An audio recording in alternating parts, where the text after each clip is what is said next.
محترم مسلمانانو هندورونو نن د جمعې ورځ ده. د جمعې په ورځ ما تاسو لپاره ډیر زیات بهترین ډیر زیات عظیم الشان مونځ راوړی دی. دغه مونځ ته ویل کېږي صلات مشکلاتو ته ویل کېږي. الله پاک به ستاسو هر قسم مشکلات د دې مونځ په ذریعه باندې حل کوي. یاد ساتئ محترمو، د رمضان المبارک بهترین لمحات دي او ډیر زیات عظیم الشان شپې ورځې شروع دي، او دغه رنګې د لیلة القدر شپې او ورځې هم محترمو دا شروع دي. په دې بابرکته ټایمونو کې تاسو دا څلور رکعته صلات مشکلات مونځ د وکئ. انشاءالله العزیز الله پاک به ستاسو هر قسم مشکل دا به ختم کی، هر قسمه پریشانی به الله پاک ستاسو ختم کی. حضرت محترمو، انسان ته څنګه پته لګي چې الله پاک انسان ته بخښنه وکړه یا یو ته بخښنه نه کړله؟ نو دا مونځ لکه انسان په شک هوي کنه چې څه چلو شوی دا کار مې کېږي دا کار مې نه کېږي. انشاءالله العزیز د دې وظیفې فایده به دا وي، برکت به دا وي چې الله پاک ورسره تمام ګناهونه معاف کوي. او بیا محترمو د دې وظیفې نه بعد او د دې مونځ نه بعد چې څه دعا ته کې دا به قبلېږي. دا که د حاجتونو دپاره کې، دا که د مشکلاتو دپاره کې، د رشتې دپاره کې، یا د قرض دپاره کې چې څه قسم له مسلم وي، انشاءالله العزیز تاسو را څلور رکعته صلات مشکلات مونځ وکئ.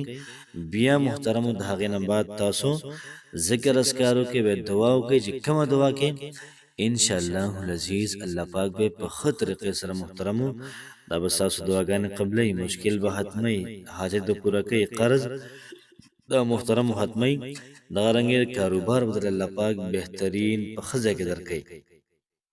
بسم الله الرحمن الرحیم. شروع کوم د ډیر زیات بخونکي او د ډیر زیات مهربان رب په نوم باندې. زه ګواهي ورکوم د دې خبرې چې د الله پاک نه علاوه د عبادت لایق بل څوک نشته. نبی کریم صلی الله علیه و آله وسلم د الله پاک بنده او د الله پاک رسول دی. زما د اسلام ډیرو زیاتو درنو مسلمانانو خویندرونو، نن چې کومه زموږ وظیفه ده انتهایی مجربه، انتهایی د کمال وظیفه ده. د دوانو جهانو سردار مبارک صلی الله علیه و آله وسلم صحابه کرامو ته دا مونځ ښودلی دی. صحابه کرامو چې د الله رسول به مونږ ته دا مونځ داسې ښودو لکه څنګه چې مونږ ته مونځ نبي کریم علیه الصلاة والسلام ښیي، یا څنګه مونږ ته تعلیم راکوه د قرآن مجید. نو دغه رنګې نبي کریم صلی الله علیه و آله وسلم د دې مونځ ترغیب هم ورکړی دی. یاد ساتئ محترمو، څومره کسان داسې دي وروڼه دي یا خویندې دي زموږ د چینل وظایف کوي او چینل سره منسلک دي، یا الله د هغوی تمام ګناهونه دا معاف کړي، تمام مشکلات دا ول ختم کړي. یا الله پاکه څومره هلکه دا وظایف کوي د هغوی تمام حاجتونه پوره کړي، په زندګۍ کې برکتونه راولي. ځکه چې وظایف کوي یا به د قرآن مجید آیاتي، یا الله یا با ذکر اذکاری، یا به نبی کریم صلی الله علیه و آله وسلم باندې درود شریف وي، یا پکې دوه څلور رکعاته نوافلي. یا الله د دې خلکو تمام ګناهونه معاف کا، حاجات پوره کا، مشکلات ختم کا. که چېرته دې په بیمارو کې وي، الله پاک د بیمارونو له شفای کامله عاجله مستمره ورکا. د رزق په تلاش کې وي بهترین او اعلی رزق ول ورکا. که د رشتې په تلاش کې وي ښځه کوله رشته دا ورکا. امین ثم امین. محترم مسلمانانو، نن چې کومه زموږ وظیفه ده انتهایی ناشنا، انتهایی مجربه ده. نبی کریم صلی الله علیه و آله وسلم خپل تره ته فرمایي، ای زما تره تا ته یو څلور رکعته مونځ ښیمه، دا ته په ټول عمر کې کوشش وکړه دا ته روزانه کوه. که ته روزانه نشي کولی، د خپلو ګناهونو د بخښنې دپاره نشي کولی، هفته کې یو پیره کوه. اتره که ته هفته کې نشي کولی، په میاشت کې یو پیره وکړه که نه. که ته میاشت کې هم دا نشي کولی، په کال کې یو پیره وکړه. که چېرته په کال کې هم نشي کولی، په پوره زندګۍ کې خو دا مونځ څه ټایم کې وکړه که نه. یاد ساتئ که ستاسو ګناهونه خطا وي یا رسا وي، یا هم په قصد باندې کړي وي، په خپل هم کړي وي، یا را باندې بل چا کړي وي، الله پاک به د هر قسمه ګناه محترم دا معاف کوي. چې کله د هر قسمه ګناه معاف شوله، نو ستا مثال بیا د فرشتو شو. بیا چې څه قسم له دعا کې به قبلېږي چې د ګناه نه یو سړی پاک شي او بیا یې دعا کوي او لازماً قبلېږي. نو کوشش وکړئ دا وظیفه په خپله مو کوئ، ملګرو سره هم شیر کوئ. انشاءالله العزیز زموږ دا مطلب دی، مقصد دی چې رمضان ختمیږي او زموږ کتونکي اورېدونکي دا ټول د ګناهونو نه محترمو دا پاکي. د وظیفې ترتیب او طریقه کار داسې دی چې تاسو به د څلور رکعاتو نفلو نیت وتړئ. نیت کوم د زړه د اخلاصه څلور رکعاته صلات تسبیح مونځ ادا کوم. صلات مونځ ته وایي او تسبیح ویل کېږي سبحان الله الحمدلله.